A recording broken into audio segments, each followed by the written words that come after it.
Good evening. We're going to get started now, so if I can ask everyone to please take your seats.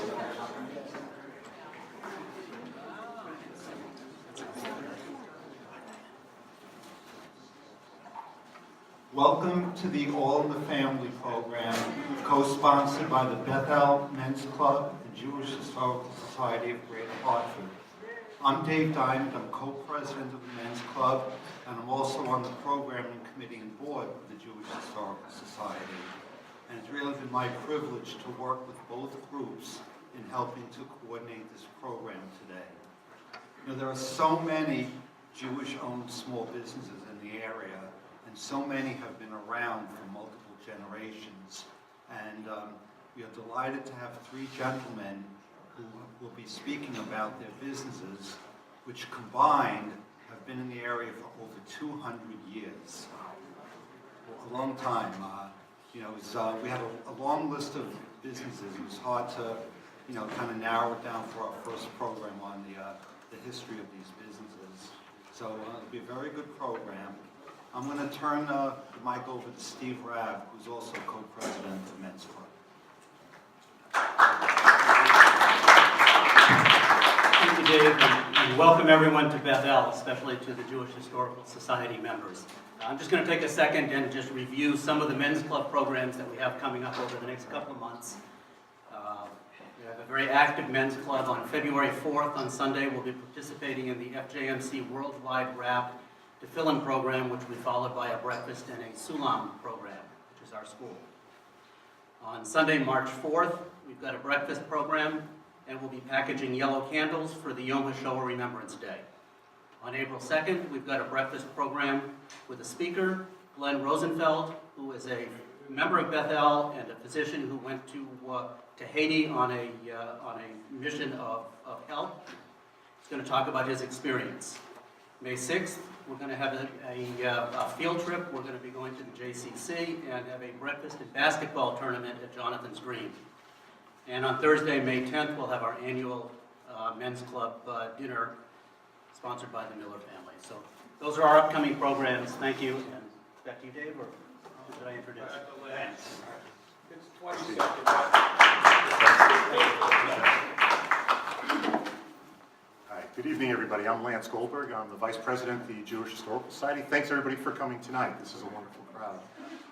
We're very excited and want to thank our friends at Bethel and the Bethel Men's Club for helping us to put on this tonight. This is just a fantastic partnership we have. For those of you new to the Historical Society, we just recently celebrated our 45th anniversary. The Historical Society is dedicated to preserving the history of the Jewish community in Greater Hartford through our archives, education outreach, and sponsoring events like this, in which we showcase the struggles and triumphs of our community. Please join us for our upcoming events. We have a storytelling showcase with Matthew Dix about growing up in 1970s, 1980s, on Thursday, April 26th. And if you'd like to participate as a speaker, really anybody of all ages, to be doing a storytelling workshop to prepare for that night, that's March 4th. We have a scribing history event, Holocaust Torah restoration at the Farmington Valley Jewish Congregation on February 7th. We have Family History Day on March 25th. Back to Brooklyn bus tour on Sunday, April 22nd. And finally, we hope to schedule another business program in the spring. That's our hope. Many of you know our Executive Director, Estelle Kafer. Estelle, where are you? Right over here. And she is near our registration table. Please see her during the evening. If you have a suggestion for a local business owner you know who might be interested in participating. And Estelle, thank you, as always, for helping us to organize tonight's program. And everyone, please consider, if you're not already, becoming a member of the Historical Society and help us continue telling all of our stories and sharing the history of this wonderful community that we all call home. Make sure to see us for more information before you leave tonight. Now about tonight. Over these past 45 years, the Historical Society has done incredible work researching and publishing memorable books about being Jewish and growing up in Hartford, among other great books that we've done. In our research, we were struck by how many longtime locally owned Jewish businesses are here that we've enjoyed patronizing over the years. So we decided to put together this program to celebrate our history and hearing these stories about the places we've been going to for our entire lives. This is also the first of what we hope will be becoming a recurring program to celebrate more locally owned Jewish businesses. We're lucky to have an incredible panel of distinguished local business owners joining us tonight. And I'll have you guys stay in your seats, but I want to acknowledge you, and you guys will come up as you guys present. We have Howard Weiner, who will present first. He's the owner of Woodland Auto Body on Burnside Avenue in East Hartford. Next we have Harry Davidson, who is the owner of Pine Davidson Printing Company on Weston Street in Hartford. And we have Mike Wolf, who is the owner of Bloomfield Bicycle and Repair Shop, as well as Simsbury Cellar Bikes in Bloomfield and in Simsbury. So we're delighted for our guests. Thank you for coming and helping us tonight and telling your stories. The format for tonight will be that each of our guests will speak about their businesses, and we have some slides set up that'll help tell their story. And then we'll take questions afterwards.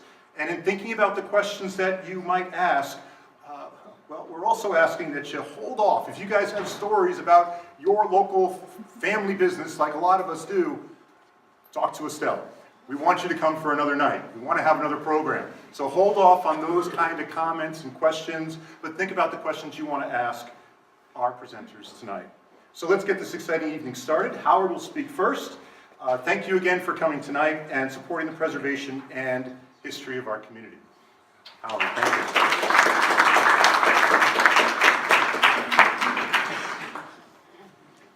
Stand here, or you want the roving mic? Great. Thank you. Thank you, Lance. Thank you. Everybody, thank you, Jewish Historical Society. Thank you, Bethel. Thank you, all of my customers that are here. In the past year, I hate to say that I've seen many of you, and had a chance to schmooze in my office. But probably the best conversation I had was with Josh Asia. Where's Josh? Stand up. Josh is our youngest member here tonight. If you get a chance to talk to him, you're very lucky. As my friend Cindy Chazen used to say, I printed my words in large font so you could hear me better.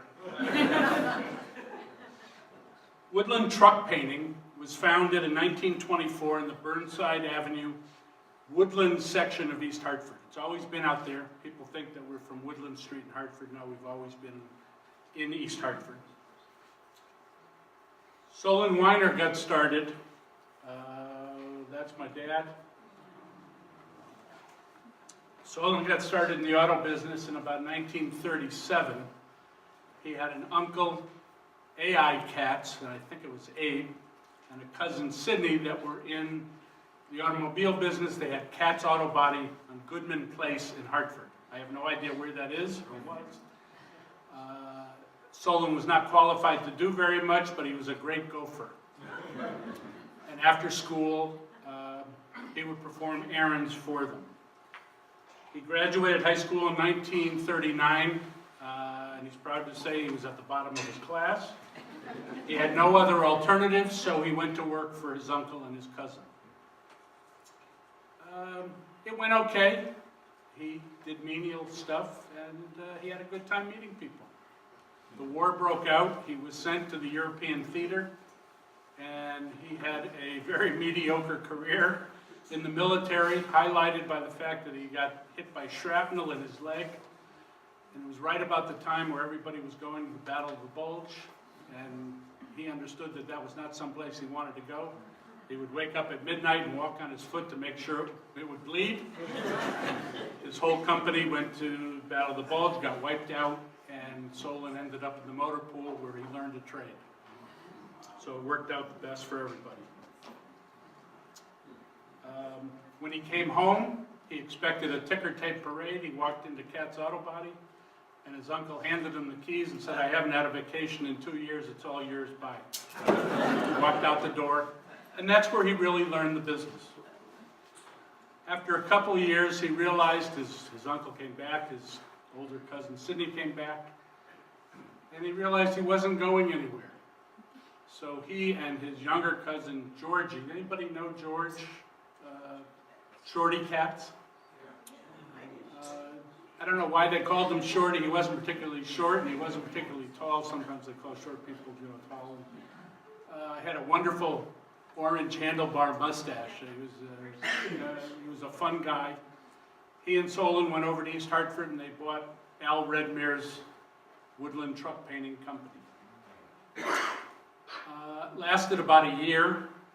Not sure why the partnership lasted. Solon said George didn't want to work. George said Solon didn't know what he was doing.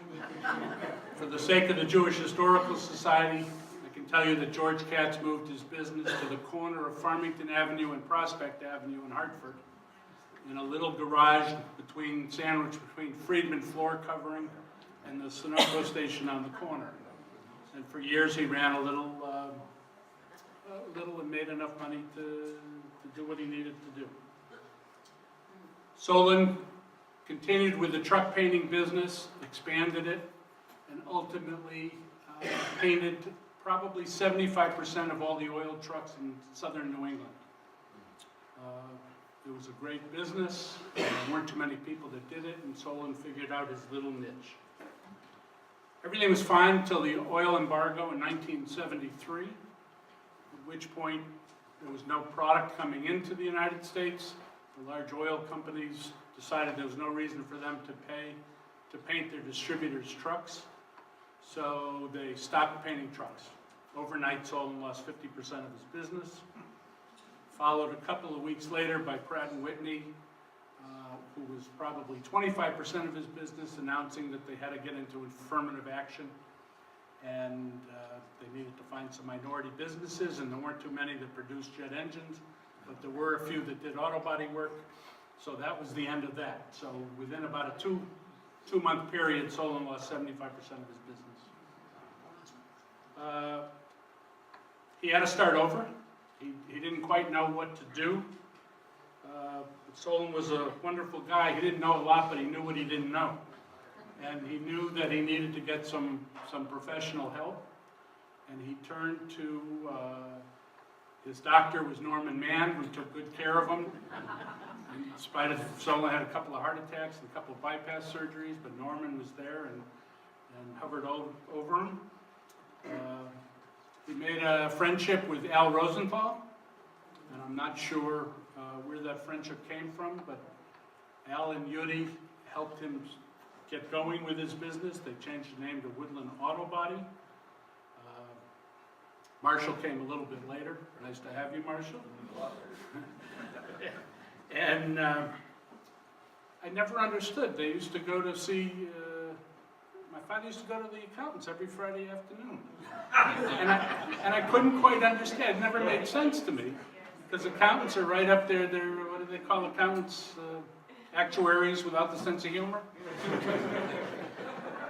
And then I found out that Yudi had a cabinet where he was, every Friday afternoon was gin gimlets. Going to the accountant was fun, but Al and Yudi took really good care of Solon, and they taught him how to do business, how to keep books, and they put him on the right track. The third thing, Solon didn't have any money, didn't have any clients. So one of Al and Yudi's clients, a little oil company called Mercury Oil, Harry Goldfarb, they still had plenty of painting to do, and they said to my father, we're going to give you a year's worth of the painting money up front. And you'll paint the trucks in the summer, but you need help, and we're here to help you. And Solon was forever indebted to Harry Goldfarb. It was a really sick. Solon also met a lovely gentleman from Brooklyn who came here to run an advertising agency, Harry Schachter. And Harry had an idea that radio was the place to advertise. Solon understood that Hartford people didn't go over the mountain or across the river. So somehow he had to get customers to come to him, or Harry convinced him that he had to go to the customers. So Solon made acquaintance with Bob Steele, WTIC, Brad Davis at DRC, but the real key was a gentleman by the name of Jay Strauss, Uncle Jay, who had a small radio show in Manchester on WINF. And you say, how can he compete with Brad Davis and Bob Steele?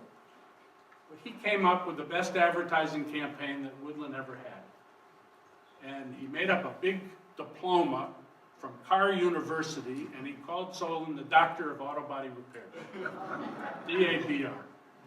And he convinced him to tell everybody, and on the radio they said, you gotta go see the doctor, because the doctor knows what he's doing.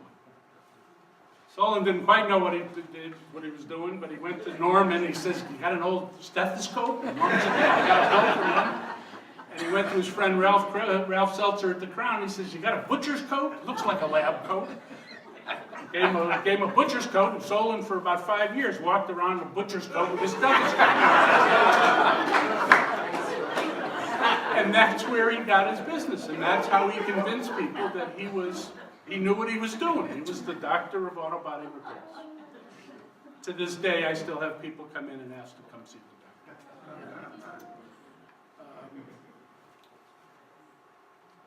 I was minding my own business. I graduated from Hobart College with a degree in economics. I got a great job at Connecticut College. I was the assistant dean of admissions. I was hired to have the school go co-ed. It was my job to get guys to apply. The unknown truth about that is the best thing that I ever did there is I increased the Jewish population from 7% to 15%. It's a little known figure that I've never talked about before, and nobody there realized that I was doing it. But that is probably the proudest moment that I had when we finally reached 15% Jewish population.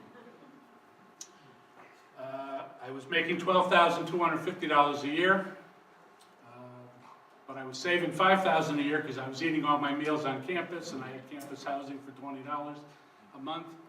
But I realized that wasn't what I wanted to do. Solon made me a deal I couldn't refuse, and he wanted me to come in and work with him rather than for him. In fact, he wanted to work for me. So the two of us started together in 1977, and first day I was there, noted sage Mark Abrams came into my office, and he said, you can't let your father retire. Jewish businessman can't retire. He needs to have a desk and a telephone. And he needs to go have breakfast with his buddies and say, I have to go to work. And son of a gun, a couple of years after I was there, here's my father. He'd come in at 10 o'clock, he'd sit at his desk, he'd read the paper, and he'd try and find a lunch date and a golf game. And he didn't work, but he told people he had to go to work. Then they started going to Florida. My mother would call every couple of months, say, call your father, tell him you need him. Call my father, I'd say, I need you. He'd say, okay, I'll be on a plane. The next morning he was there. He came up for a week, never did a damn thing, but he felt like he was needed, and we had a pretty good partnership.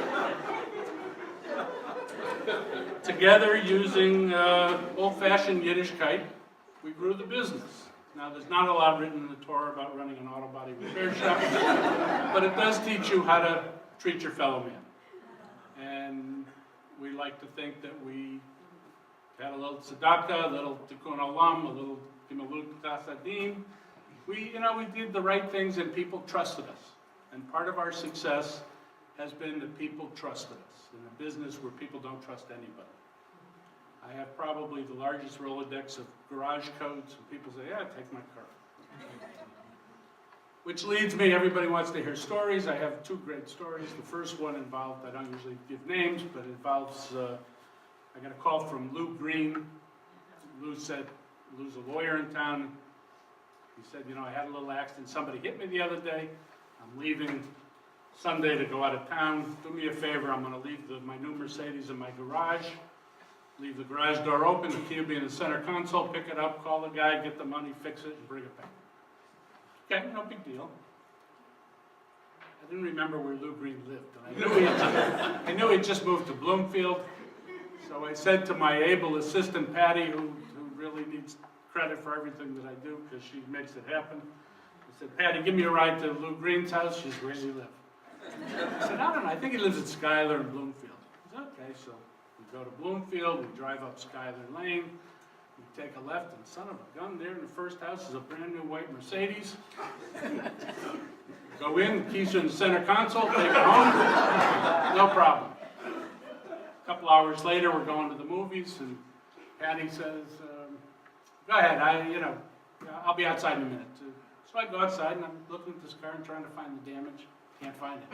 Walked around again, I can't find it. I said, you know, let me look in the glove compartment. I pull out the registration, and of course it belonged to Harold and Selma Maffei. We're not the kindest people when they're not happy. I realized I had a problem, didn't know what to do. I figured, all else fails, tell the truth. I picked up the phone, hoping for Harold. I got Selma. I said, Selma, and they were customers of mine. I said, I got a problem, I stole your car.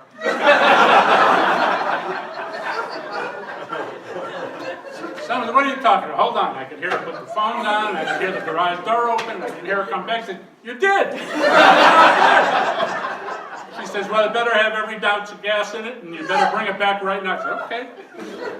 So I went to the corner, got $5 worth of gas, took it to their house, walked up the street, and sure enough, there was Lou Green's Mercedes.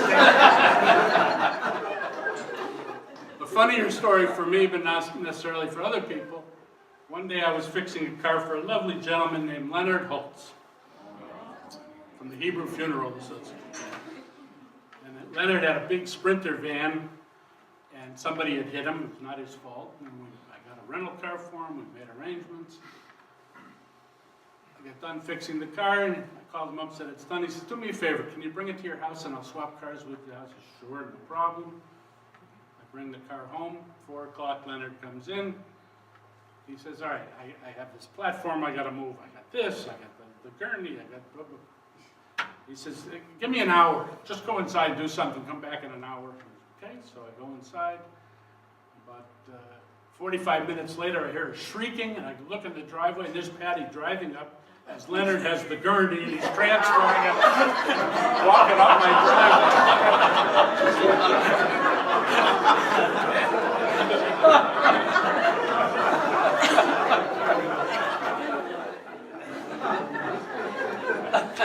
Anyway, we had some bumps and bruises. I do have a few pictures that I want to show.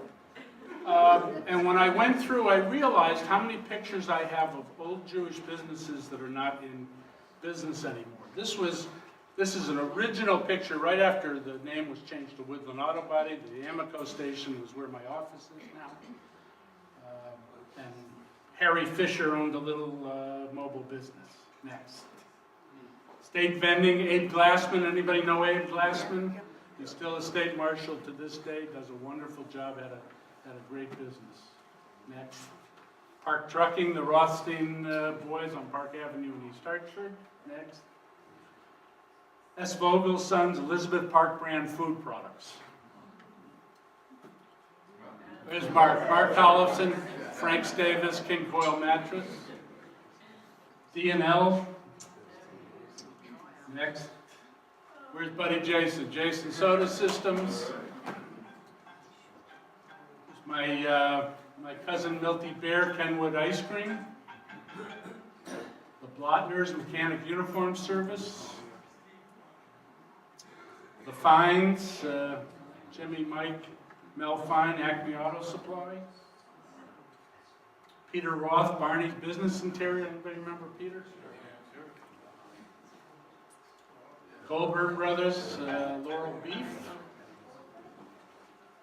The Leopold's Union Meat Company.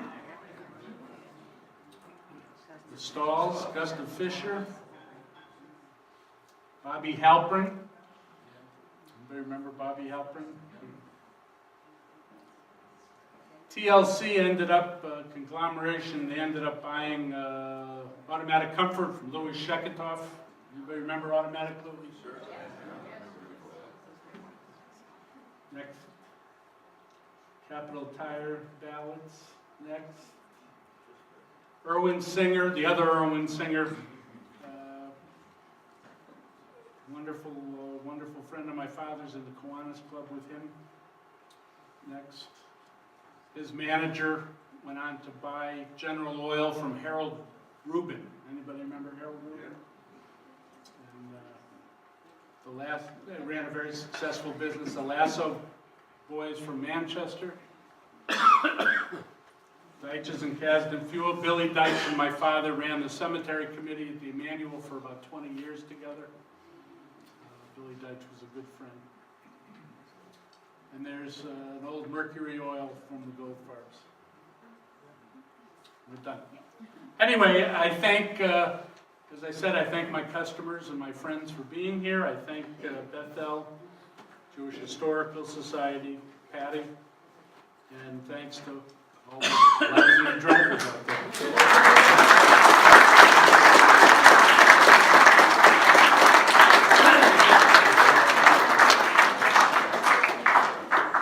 Thank you, Howard, for starting us off. Those were tremendous stories. Thank you so much.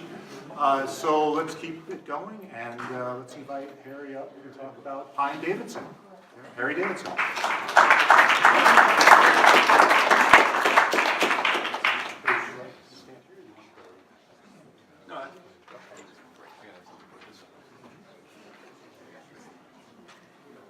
Thank you. As you heard, I'm Harry Davidson. I'm presently the CEO of Pine Davidson Company Printers. I joined the company 63 years ago in 1954 after I got out through naval service, active service during the Korean War. By the way, as an aside, I stayed on in the reserves until 1973 and retired as a captain. Now the notes I have here about our business basically were written by my father, who was very much interested in Roots. How many remember Roots, a television show with Kunter Kinte and whatever that followed all the roots of the family? Well, I have a list here only because I cannot remember the names of my great-grandfather, who was Chaim Davidson, my father, Herman Davidson, and then the two of us that are here tonight, myself and my son, Dan. So we have 5 generations of printing. Let's go back now to Russia and a town called Kishinev. I'm sure nobody knows where it is because I had to look it up, but it's there. And you know, we live in a world which we can't fathom, at least I can't fathom what a pogrom is. But after my father left, thank goodness, in 1903 and 1905, there were pogroms there. People came through town, shot up all the Jews. All right, at any rate, my grandfather lived there before that. I'm sorry, my great-grandfather, this is where I get screwed up. Okay, he was a bookbinder, and he lived, as I said, in Kishinev, and he was summoned to Moscow by the Tsar because he was an exceptional bookbinder, and he was put to work in the palace library there, and this, of course, was a great distinction for a Jew. The thing that I don't understand is, today, if I want to call you and ask you to, from Moscow, 450 miles away, it takes about a nanosecond for me to pick up the phone and call you. I have no idea how they got a hold of him, and I have only a slight idea of how he got there. Of course, in Europe, they have 3-tier transportation. They have first class, second class, and third or fourth class, or boxcar, or whatever it is. At any rate, when he made several trips, but when my grandfather, when he was 14 or 15, he went with his father to Moscow. And there's a little bit of family history with that one too. However they got there, and I'm not sure what that was, but I imagine it's third-class train. There's no heat in those things, and my grandfather froze his foot. And for the rest of his life, in his right foot, he had a very sensitive heel. Well, at my grandfather's age of 16, he left with his father to go to the United States. And there's no mention of his mother, so I don't know where she was. But he didn't get there. He got to Manchester, England for a year. And during that time, his father died. So now, Moses was alone, and he got a ship to Ellis Island, but there was no one to sponsor his entrance. He had the great sum of $50 in his pocket, which in those days was a hell of a lot of money. So they let him in without a sponsor because he was rich. Like other immigrants, he settled in New York City, and he worked both as a paper hanger and a bookbinder. And you ask, well, why? What did you do that? Well, it was explained to my father that in Russia, in order to apprentice as a bookbinder, you had to be a schmirrer first. You had to do painting and wallpaper. At any rate, he did that in New York, and after he became a U.S. citizen, he moved to Syracuse, where he worked again as a bookbinder and binding very large volumes for the library. And soon after that, he was able to open a small bindery of his own. He married my grandmother in Syracuse, and I don't have the year, and produced a family of 4 sons, of which my father was the oldest. He was the firstborn. Now, I'm sure that we have relatives who were born in a lot of exotic places, but I can tell you that my father was born on an Indian reservation, a place called Onondaga Hills, New York, which was then a suburb of Syracuse, and it probably still is a part of the city, I don't know. But at any rate, it's rather odd when you ask. I asked to see his birth certificate, because I didn't believe it, but that's what it says on it. So, 3 more brothers followed. And then my grandfather evidently was a pretty far-sighted thinker. He was offered a job at the Wilson H. Lee Company in New Haven. I'm sure those of us here have probably not heard of it, but they were printers of the Scientific American magazine, which was a staple when I was growing up, and I imagine some of the older folks here probably know of it. And he accepted the job not because it paid more, but he wanted to get the best possible education for his sons. And it worked because my father and brother number 2, my Uncle Bernie, did attend Yale and graduated as engineers. But I must say, as an aside, Yale then was not the same as Yale today. They were Jews. They went to school like everybody else. They participated in extracurricular activities, but they lived at home. There was no place for them on campus in those years. Well, my grandfather opened his own bindery, which was called the M.H. Davidson Company. And after graduation from Yale in 1922, my father held a few jobs. One was at the paper company in Massachusetts, which makes currency paper. And the other was at the U.S. Patent Office, where any of you here are in the stationery business or know anything about paper, the Patent Office produced a list of specs so that rag bond paper, if you ever run across it anymore, and you probably won't, but rag bond paper is 25% rag, 50% rag, or 100% rag. Well, he drew up those specs, and as of 1970, when my father wrote these, 1980, when my father wrote these notes, that was still the spec. So, at any rate, during the Depression, my father joined his father, my grandfather, at the M.H. Davidson Company. And by that time, they had become a printing company as well as a bindery. And they also had a sideline of selling used printing machines and equipment. In 1930, there was news of a printing equipment for sale in Hartford. So my father, not like we do today, didn't hop in the car and go to Hartford. He went down to the train station, took a train to Hartford, and walked to 172 Pearl Street, which wasn't very far, but that's how they did it those days.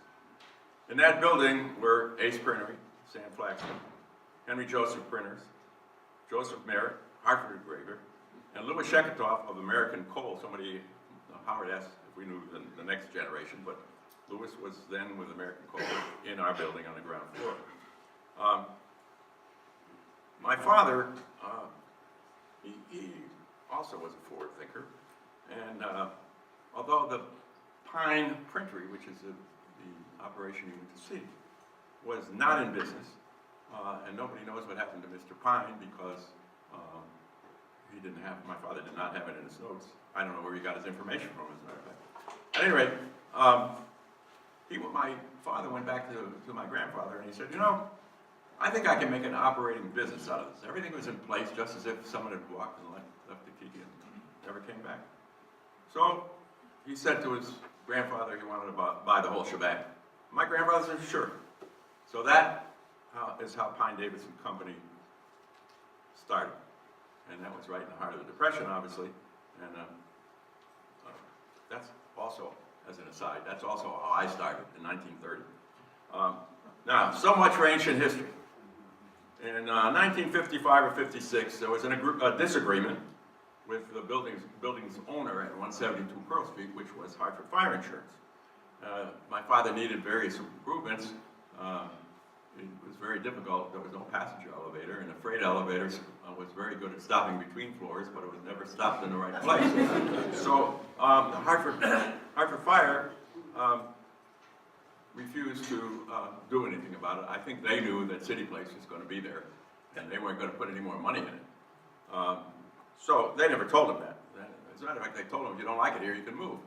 So that's what my father decided to do, and the first thing he did is contact Joe Kane, who was a very well-known Jewish architect in town, who drew up plans for a new building in the North Meadows. Why the North Meadows? During the war, my father and several other Jewish men, led by Dr. Morris Cohn, formed an investment group and bought a big chunk of the North Meadows. So he got a family price, obviously, from his own group, and established the property on the North Meadows. Now, when it was time to build, they went out and contacted various contractors, and the low bid was from Dave Chase. Now, he was hired, but he was fired because he was, believe this or not, he was unable to achieve contact with a bank that allowed him to have a construction loan. No construction loan, no job. So therefore, the firm of Winnick and Perlman was hired, they're another Jewish construction firm, and they're the ones who built the building. But I might mention that all is not, we don't need to feel sorry for Dave Chase, as you know, but about a year after that, there was a place called Tops Plaza. How many remember that on North Main Street? That was Dave's first project, and he took off from there. It was, I guess we were about a year or two soon. So during my lifetime, we're going to talk a little bit about equipment now. During my lifetime, commercial printers operated letterpress equipment. That's printing from movable type, either linotype, monotype, or hand display type.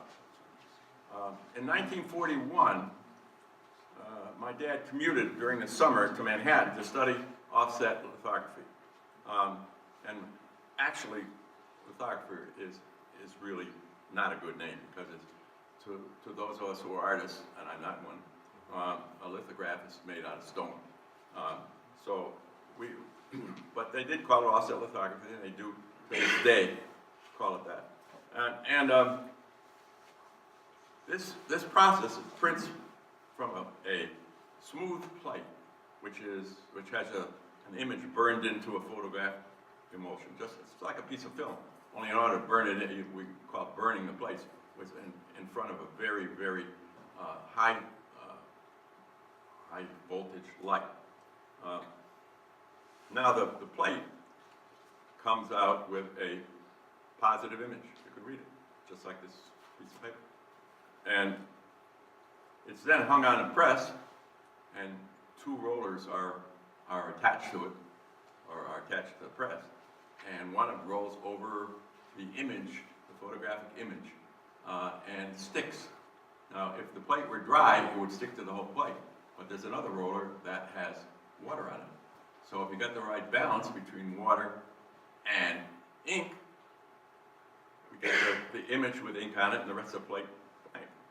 Now, the reason it's called offset is, at that point, we have the image on the plate, but remember I said it was positive reading. Well, when you have type, it's negative reading. And so what happens is, the image is transferred to a blanket, which is basically rubber. Today it's all kinds of chemistry, but basically it's a rubber blanket. And from there, it's then printed on the paper. So there's no direct wear and tear on the plate, as there is with letterpress printing, which is made from lead and eventually wears out. The photo offset process still is used today. However, plates now come pre-sensitized. In the old days, we had to burn the emulsion onto the plate. It was a big process, and as a matter of fact, I have a scar on my hand from burning myself on the plate burner. Now, when you have this plate, as I explained, there was a photographic promotion, but now it's put on by computer pixels.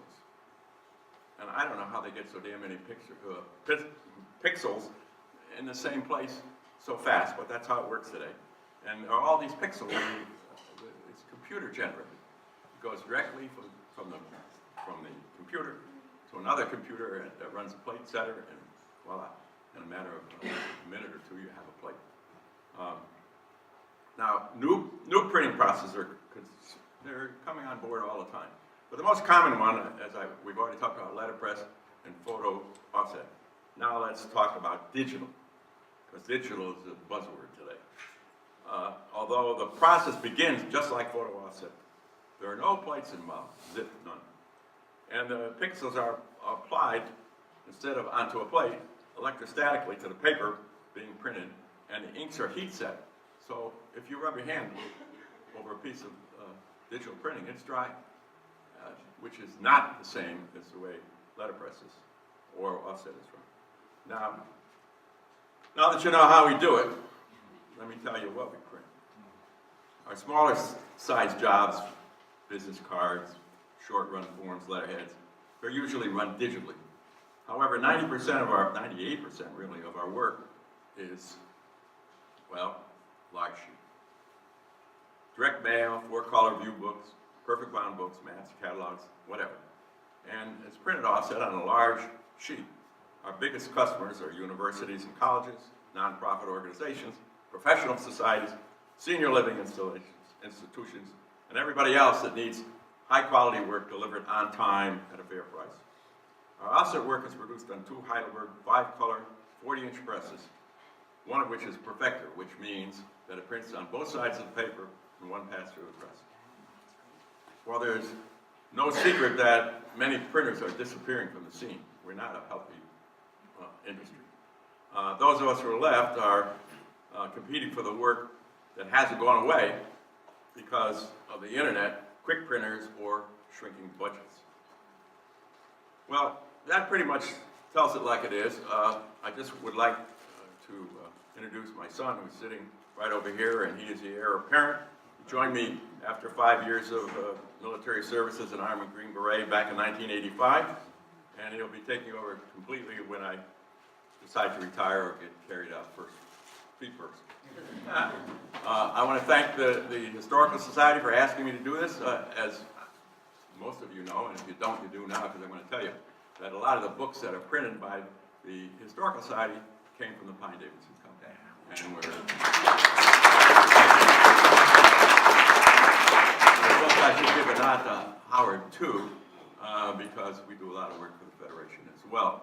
I'll just go over this. This is a corner, who knows where this is? This is a corner of Trumbull Street and Pearl Street. Use the microphone. Oh, this is a corner, doesn't work. It will. It will?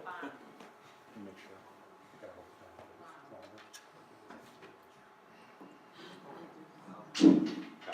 hold Okay, for those of you who know Hartford well, but nobody knows well enough to where this is. Know where this is. This is Trumbull Street, this is Pearl Street. This building here was torn down, obviously, to make City Place. The very next building right here, and unfortunately, I guess when it scanned, it wasn't very sharp. But right here on the first floor was, I mentioned, Automatic Comfort it was American Coal then with Louis Sheketoff, and we were on the 4th floor and had a dark room and plate making on the 5th floor. Sam Flaxman was on the 3rd floor, yada yada. I don't want to go through the whole thing again. Okay, next. Okay, I mentioned that the M.H. Davidson Company was in New Haven and Pine-Davidson Company was in Hartford. Even though there were 2 separate businesses, they liked to party together. So this is a Christmas party in 1931, 1930 or 31, I forgot, I had it written on the back, but I can't see the back. At any rate, this fellow up here, he's my father. This is number 3 brother. Number 2 brother did not go into printing, and of course my father went into printing. And number 4 brother, I think it was a mistake, he was much younger than the rest of them, and he, believe this or don't, he became a car dealer. He sold ramblers, and he was known as the old philosopher, and he had a piece in the paper every day where he philosophized on something or other. But he's long gone now. Next. Oh, that's my father. That's my father right there. And yeah, one of those things with the red thing on with a point on it. No. All right. Okay. These are two of our older employees, because this is a letterpress right behind us, and that's called a Mealy Vertical, and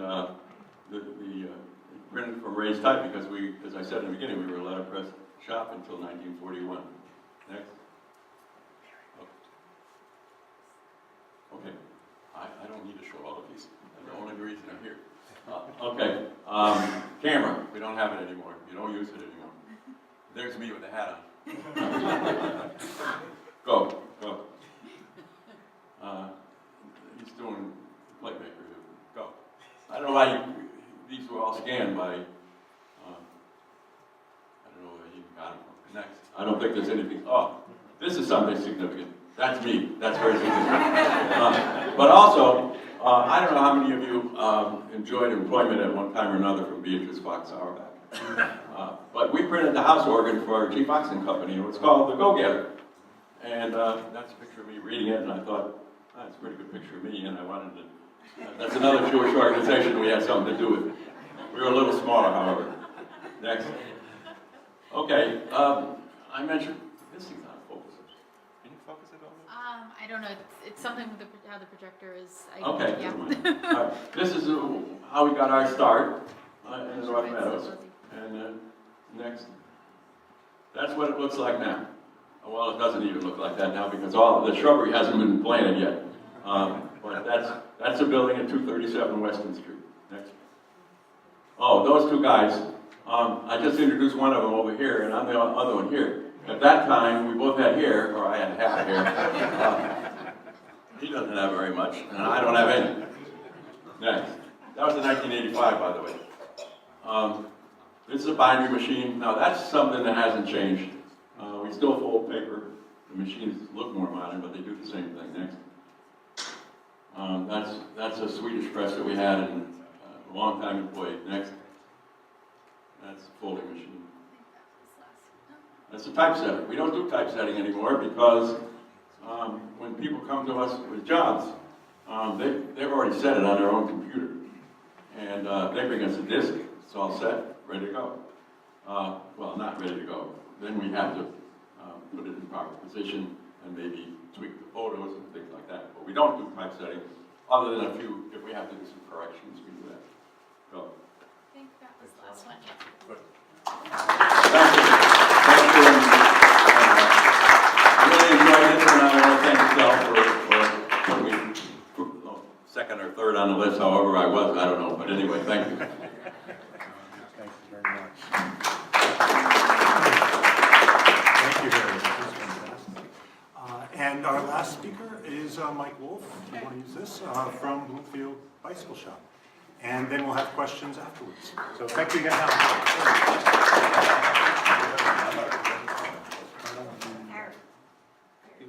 could use both. You can't use both at the same time. Oh, well, all right, then I'll take this one home. Good evening, everybody. I am Mike Wolf, the owner of the Bloomfield Bicycle and Repair Shop, which is the largest and oldest bike shop in all of Connecticut.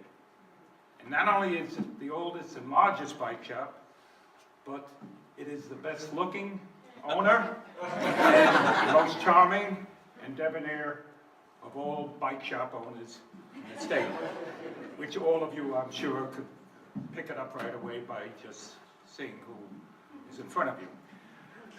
About 2 months ago, Dave Diamond walked into the shop and approached me as a member of the Historical Society and asked if I would like to be a guest speaker at this affair or this program. And due to the fact that, as you can notice, that I like to talk, I immediately said, sure, But then I said, well, what do you want me to talk about? And he said, well, we'd like to have you talk about your business. Well, that opened a whole new ballgame. My business, that's truthfully my life, and I said, certainly, I would do that, but what are some of the topics? And he rattled off some suggestions, which was the first one to be talking about the start of the business, how it started, the principles, the location, and so on and so forth. We said yes, and here I am. I'm going to apologize because, well, I don't really have to apologize because my other two speakers had notes, but I was going to apologize for using notes because at my age, which is 78 now, I'm finding it very difficult to remember. In fact, my memory is, excuse the expression, shit. I can't remember anything. Is how right on that. Sure. I do want it back later on. I'm going to sell it. So we'll start off with the history of the Bloomfield Bike Shop. But prior to the history of the bicycle shop, I have to go back a little bit before we even moved to Connecticut. And it actually started in the 40s. My parents, or the whole family, lived in, I don't know if you've ever heard of it, it's a little community called Brooklyn, New York. And we lived there, the whole family. The family consisted, of course, my mom and dad, and my older brother, David, who was my protector, as well as his job was to take care of his little brother because his little brother was constantly getting into trouble. And then we had my kid sister, Paulette, who was the princess of all princesses, and of course, my parents put everything on, she could do no wrong.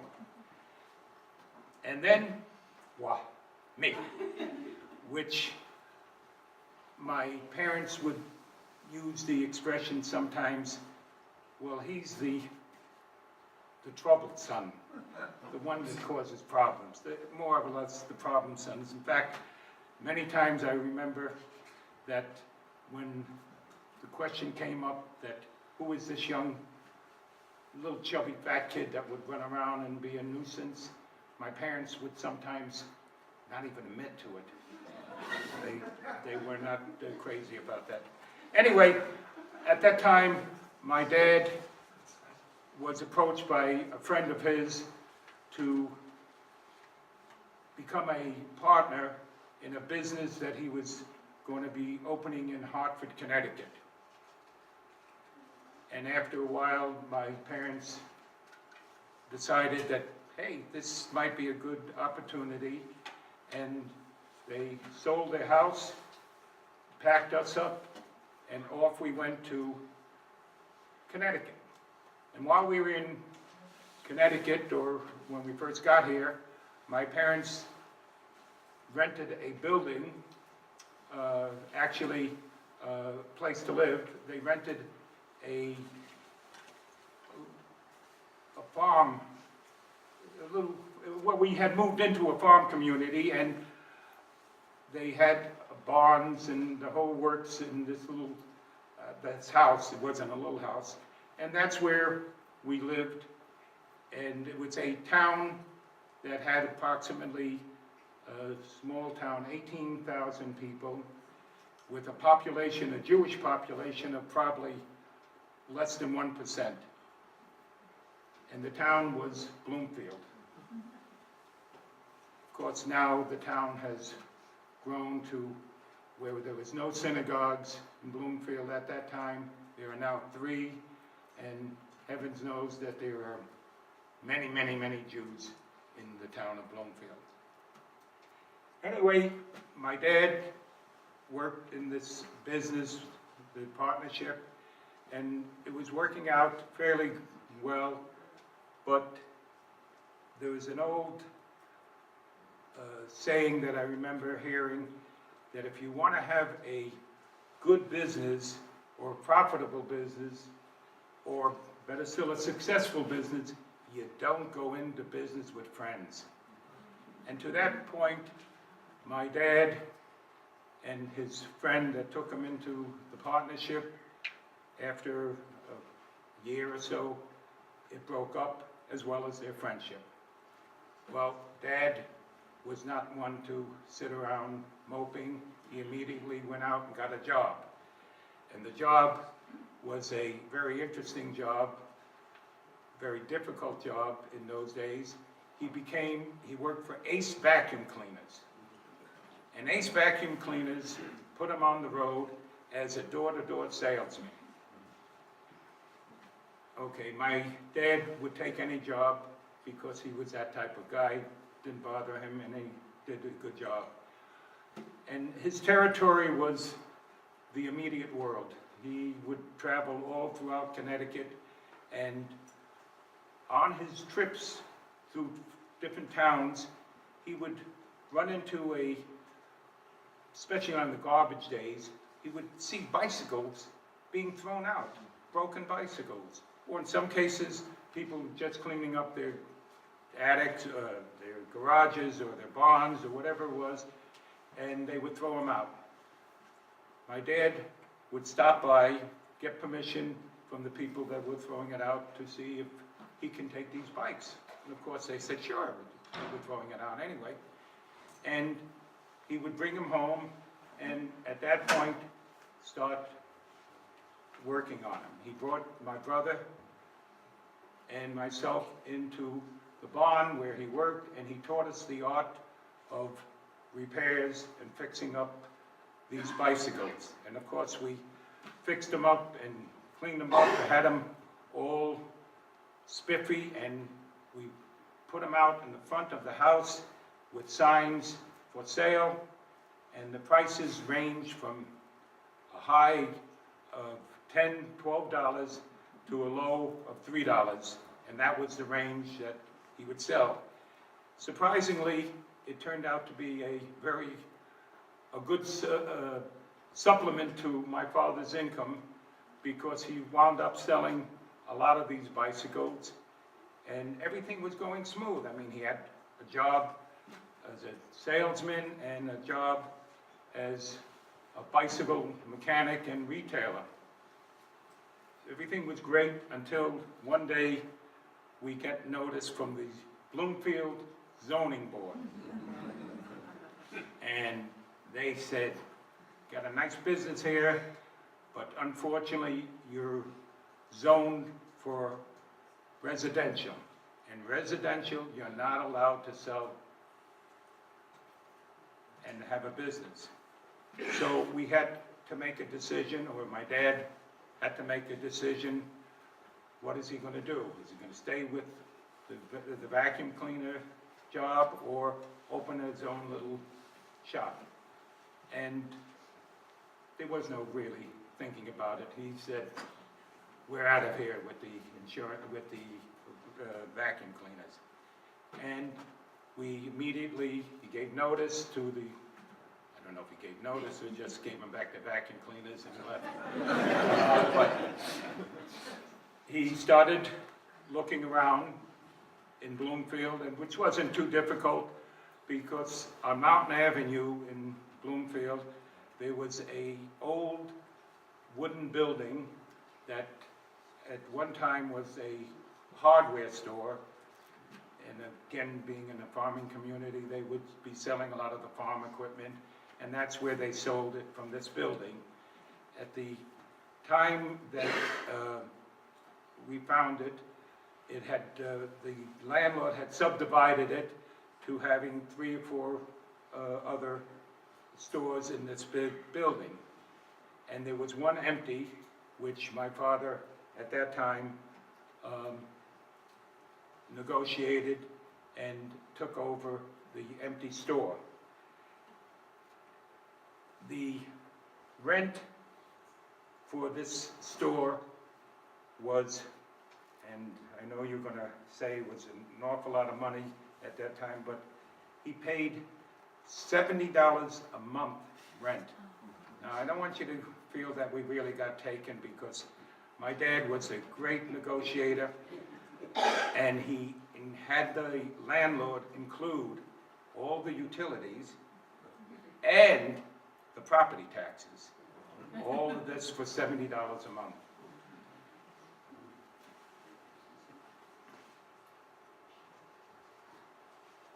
My dad had worked in the shop to start it, and being a Jewish traditional man, my dad felt that as long as my brother and I were bar mitzvahed, we now are, according to our tradition, we are men. I didn't know the world was round, and now I'm a man going to work in the business. So here we are in the business, and we worked. And my dad was not shy about making us work our tushes off. And we hustled, and we worked, and we had to do everything. That was before school. We would go, and because the shop was, oh, there's the shop. What a nice store. Every morning, that was the whole extent of our store originally, and it was so small that the bikes had to be stood up on the end, on the back wheel, and stack them. Otherwise, you could not physically get all the bikes that we had in there because of the size of the store. So every morning, David and I would have to, by the way, my brother is here today just to check and make sure I don't screw up, because he's used to taking care of me all our lives. So anyway, we would come every morning, and that's what we did. Rain, snow, sleet, it didn't make any difference. We were putting the bikes out, and that's what we had to do. And then we would go to school, and at 2:15, we were supposed to come immediately from school and start working, doing the repairs or whatever else my dad had in store for me. My brother always was there at 2:15. I unfortunately had detention from the day I started to the day that I finished, and I never got there until 3:30. So that's what we started with. And in this work situation, my dad instilled on both of us a work ethic that he lived by it, and we were taught, and he would tell us, and I have his words that, if I could find it, it was someplace in this. He would say, anything, hold it 1 second, wait. Well, I'll just tell you, he would say, anything in life that you want, you have to work for it. There's no free ride, no free lunch. The only way you're going to get ahead is to work and put your whole self into it. Also, he never believed in time clocks. He said if there was a job to do, you stayed until that job was finished. And this is what we were taught. It was a good work ethic. It still follows me even today. At 78 years of age, I work 7 days a week.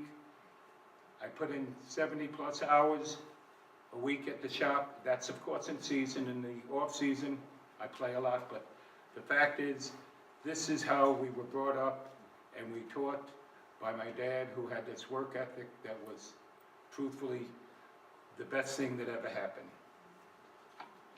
to us. Fast forward a little bit, my brother, when he graduated high school, decided that he wanted to try something a little different, and he decided to go into the Air Force, which happened to be our side.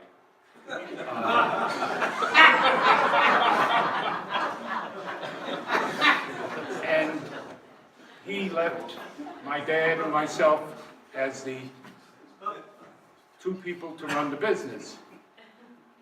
My brother, between you and I, and he's sitting over there, he really didn't like the business. He didn't like getting his hands dirty. But he did do when he was told, and he worked. But he's found the Air Force was his way of getting out of the business. Meanwhile, my dad and I worked the business for another 5, 6, 8 years, and he decided it was time for him to retire. So he left for Florida and left one man standing, me. Now, being a young whippersnapper of all of probably 27, 28,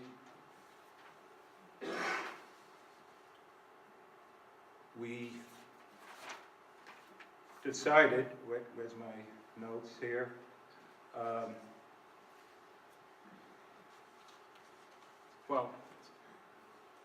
Here it is. See, I tell you, not only can I read and hear and see, it's really getting tough being old. By the way, folks, let me tell you a little bit of information. Don't get old, it sucks. Okay, so... The alternative is worse. That's true.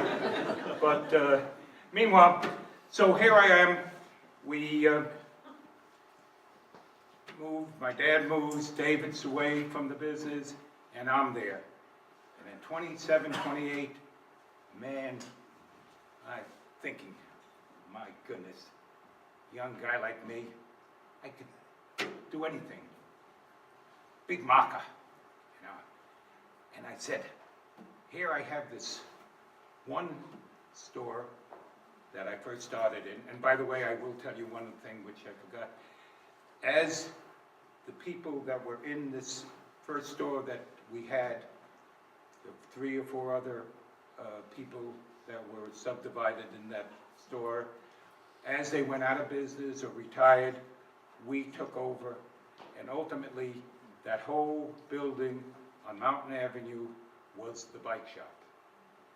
And this was where I felt look, if I could expand into this massive big bike shop at the time, and that was also a very big shop for bike shops, because traditionally bike shops were very small and very, as our first store was. And anyway, getting back to being the big marker and figuring, if I have this one successful store, why not open more stores? Smart, why should I have one headache when I could have a multitude of headaches, you know? So I started saying, okay, I'm gonna open stores. And I opened up a store in Simsbury. I opened a store in Windsor. I opened a store in Newington, then Wethersfield, Farmington, Berlin, Southington, and Glastonbury. 9 freaking headaches. But you know something? Again, I was very fortunate. I had a father that had a lot of business sense. And one of the things that he taught me or told me about employees is, if you give them some reason to be there, like a part of the business, give them some interest in the business. So that's what I did. And each one of the managers, I gave them a small piece and the opportunity, if there was profit, which there was, by the way, every one of the 9 stores, now I'm bragging, was a success. I never had one store that went out of business. I never had one store that was not profitable. And the reason they weren't, I firmly believe, is that the managers worked it as their own. which, as you all know, if you have a piece of something, you're more apt to put your whole heart and soul in it. And again, they would have the opportunity as the years went by, they can in turn buy a little bit more and more. Anyway, my dad, of course, I would keep him informed about what I was doing and opening up the different stores.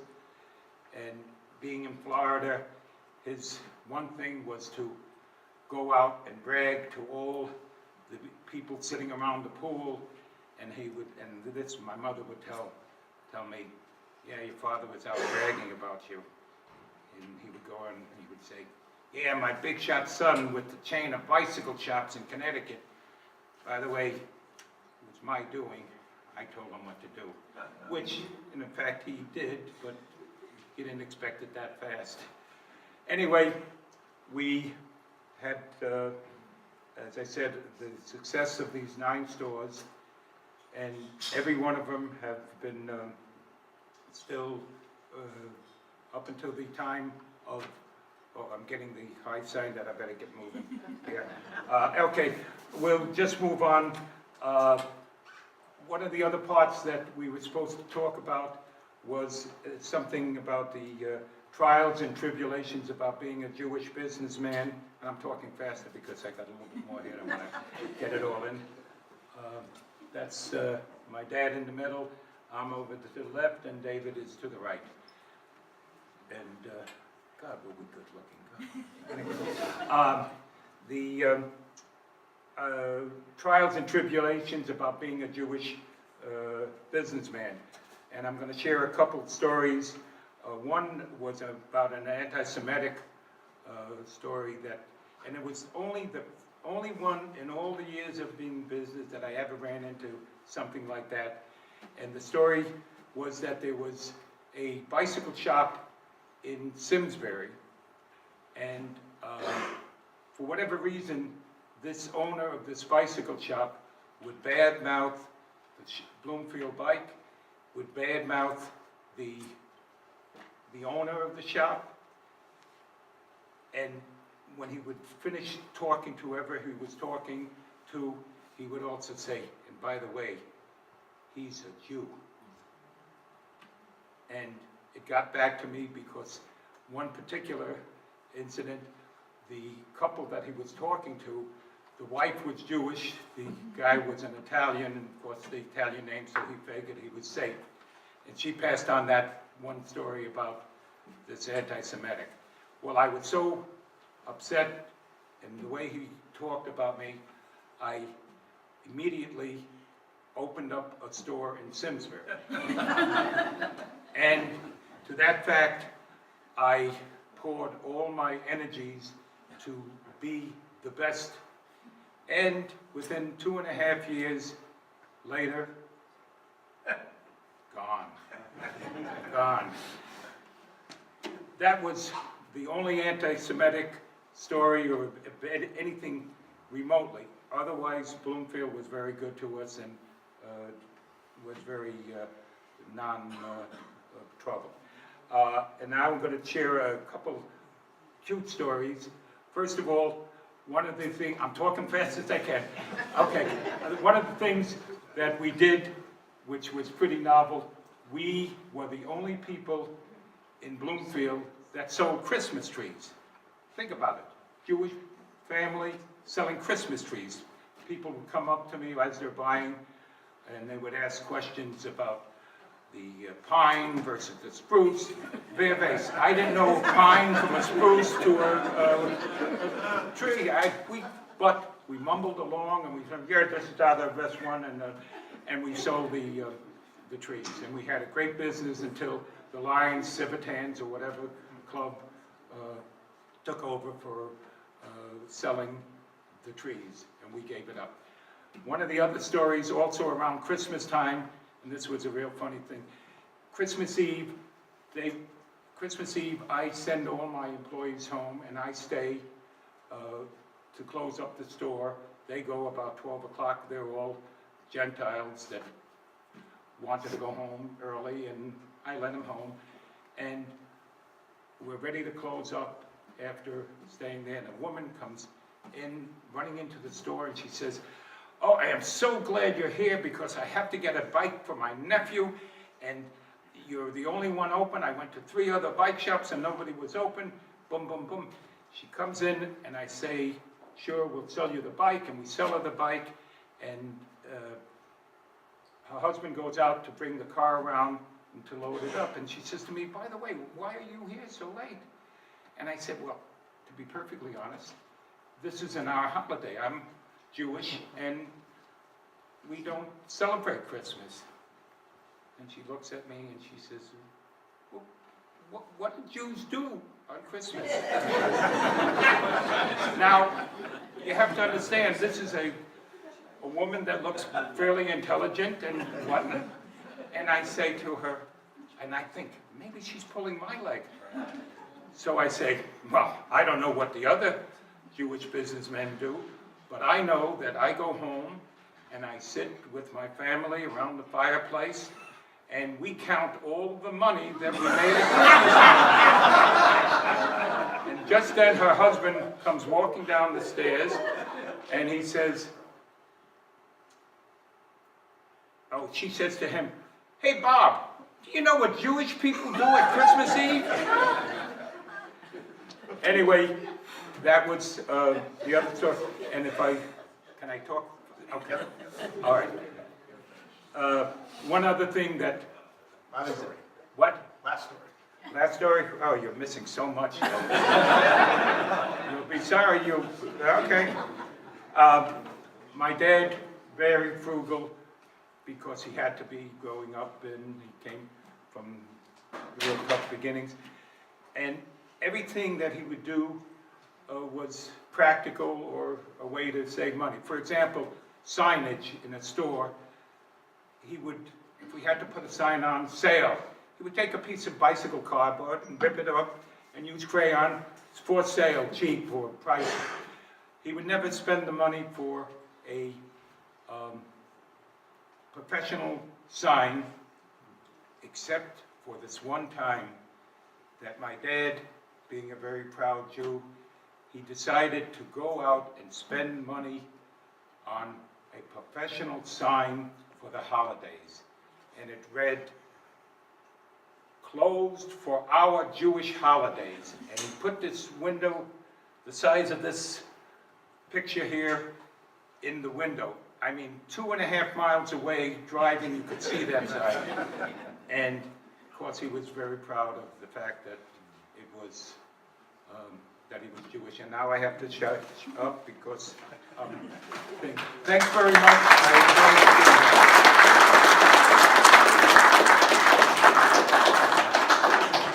it. We are going to have a chance to ask some questions. So I also want to do the raffle. I want to thank again everybody. Michael, thank you for your wonderful stories as well. And we have a chance to hear a few more when we answer some questions. Okay, sure. Okay. I'd like to invite Gary Schwartz up here, our president. Gary, if you could come up here. Gary, if you can come up here. We're going to draw the raffle. If everybody welcome our president, Gary Schwartz of the Jewish Historical Society.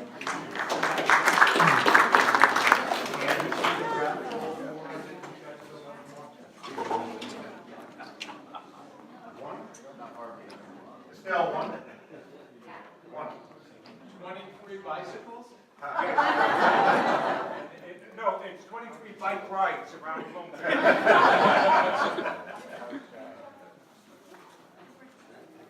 First one. Is there 2, Estelle? 2. Hang on. First one is Josh Asia. Well, come on up, stay right there. Actually, talk to Estelle before you leave. And thanks for coming, Josh. What's the prize? And second is, if I say this right, Roz Racklin. Oh my God. So, we're about to... Hey, I just want to say one thing.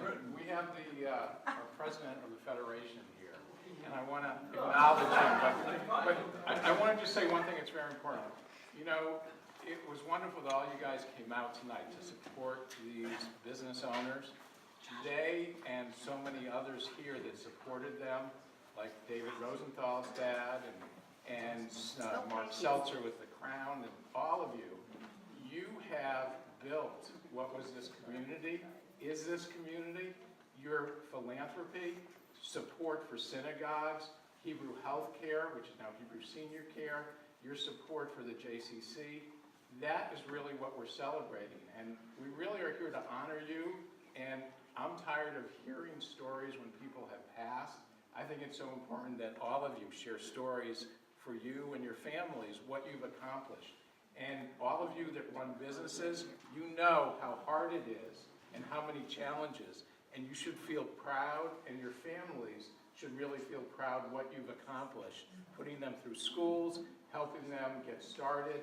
So I want to applaud you and everyone else that showed up.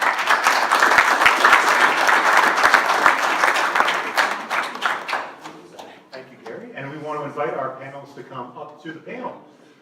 So Howard and Terry and Mike, if you guys can join us up front. And this is Mary Donahue, who will have the microphone that will walk around.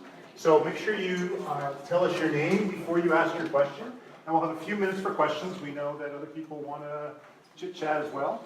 And again, remember, if you have a family business, come talk to us afterwards so we can try to schedule another wonderful event like this. So Mary will come around if you guys have questions. And come and join us at the panel over here. We're going to sit down. Sit down, Sam. This is my chance to be Oprah. Come on now. Okay, Oprah. Hi, I'm Richard Warner, and I have a question for Howard.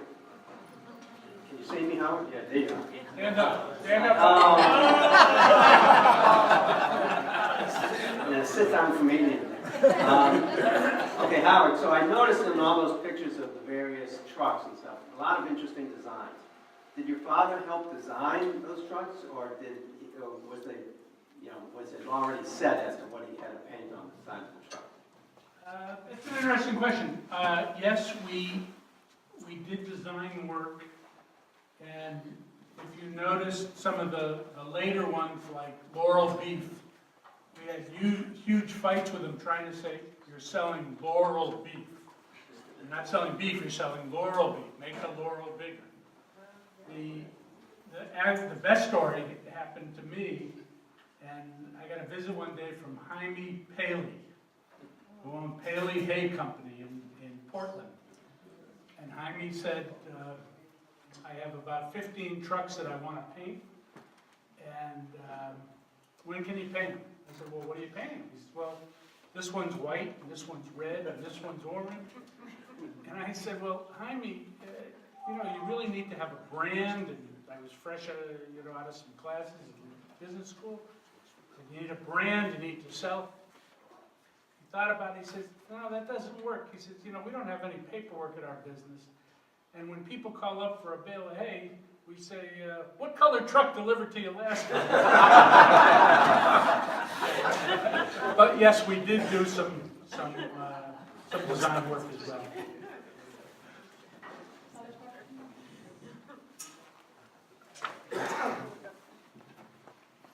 This question is from Michael Wolf. Give him your name too.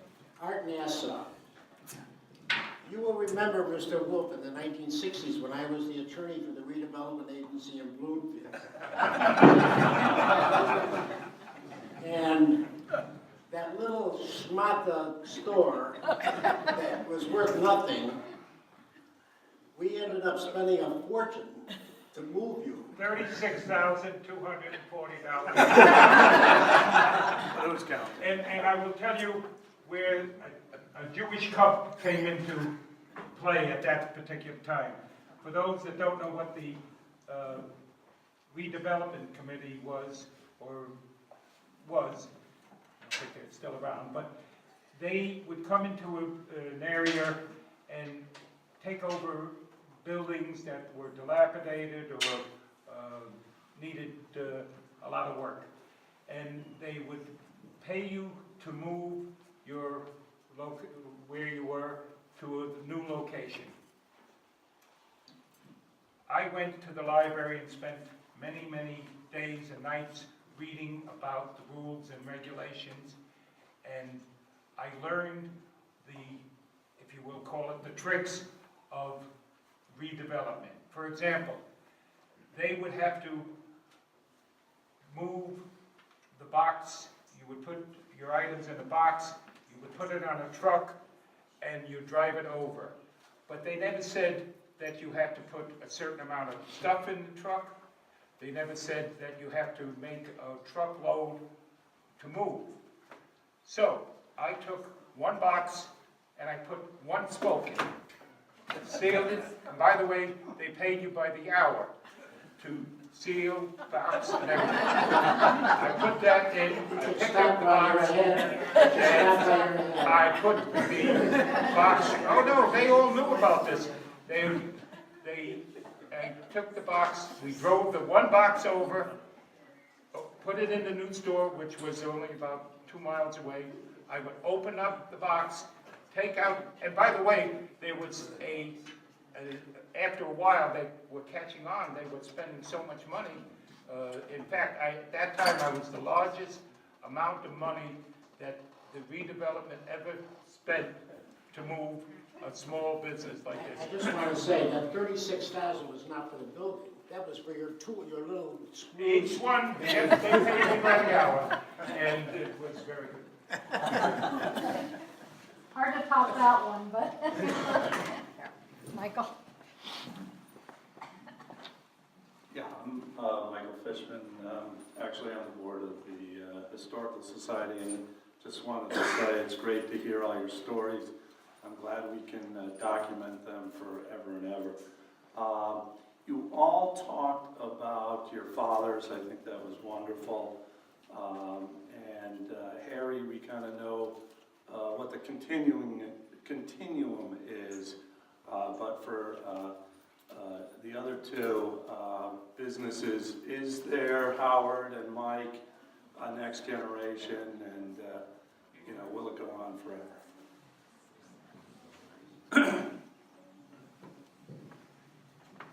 In my case, yes, my daughter married a gentleman that came into the business, and he has the work ethic that I talked about, and he ultimately will take over the business from me.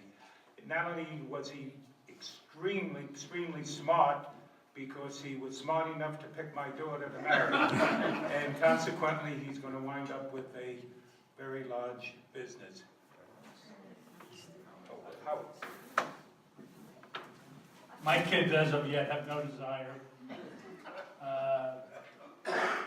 We're going to Los Angeles tomorrow to meet Stephanie's boyfriend. Even though he's in rabbinic school, I still have a chance.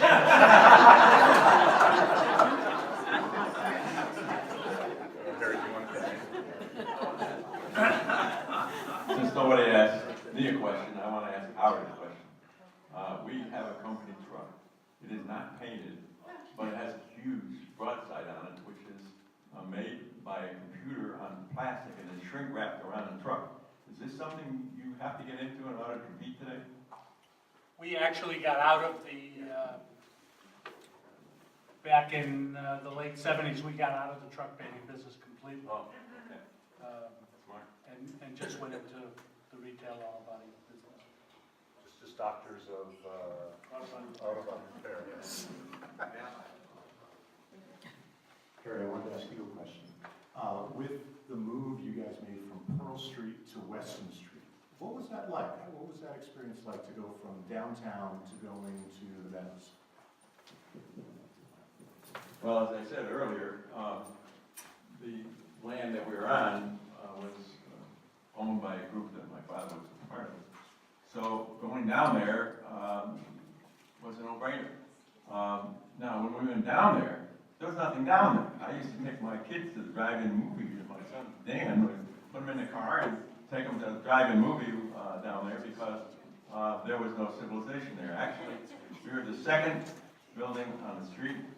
Hot Soda was there. They're long gone. And at any rate, the rest of the buildings weren't even built. Oscar Spitzer came in and back, but they left. So what was it like? Well, the good part was we had a loading dock, which we didn't have on Pearl Street. We had a place to park, which we didn't have on Pearl Street. So it was a mechanic. We loved it. Even after they put the jail down there, it's still good.